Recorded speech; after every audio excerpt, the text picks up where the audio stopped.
செம்பொன் மணலின் வாசம் வீசும் அருள்மொழி ஊரில் அரசமுத்து தன் இளங்குமரன் என்ற மகனுடன் கடைவீதி நோக்கி நடந்தான். மாலை கதிர் சாய்ந்த நேரம். நெடுந்தெருவில் 2 தெருநாய்கள் கடித்து கொண்டிருந்தன.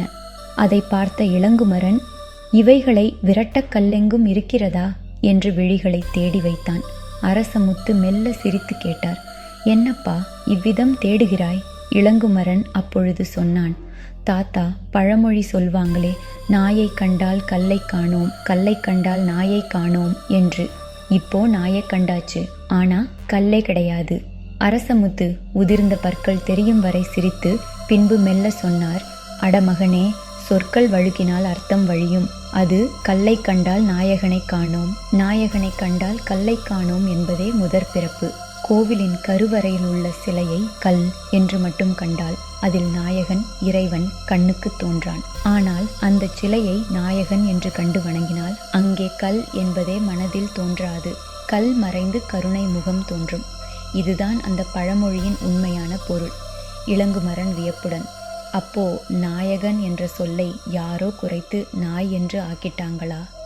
அரசமுத்து, ஆம், சொல் மாறினால் பொருள் குலையும், பொருள் குலைந்தால் அறிவு வாடும். அரசமுத்து மேலும் சொன்னார், மனமே உலகின் கண்ணாடி. அதில் அன்பு நிறைந்திருந்தால் வெளியில் கோபம் காட்சியளிக்காது. வெறுப்பு நிரம்பி இருந்தால் அன்பின் முகம் கூட காண முடியாது.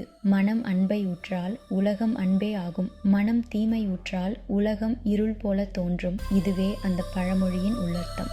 இளங்குமரன் உடனே சிரித்துக்கொண்டு, தாத்தா, என் நண்பன் முத்துகிருஷ்ணன் பரீட்சை வரும்போது கோவிலுக்கு போய் மண்டியிட்டு, ஓ இறைவா, நான் பாஸ் ஆகணும் என்று வேண்டுவான். ஆனா படிக்கவே மாட்டான். ஒருவேளை தோல்வியடைந்தால் நீ இறைவன் அல்ல, கல்தான் என்று குறை சொல்லிவிடுவான்.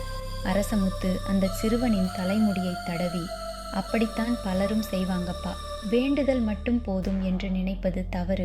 உழைப்பும் அதோடு சேர வேண்டும். நேர்மையான உழைப்புக்கு நிச்சயமாக பலன் இருக்கும். வேண்டியதை பெற மீண்டும் மீண்டும் முயற்சி செய்ய வேண்டும்.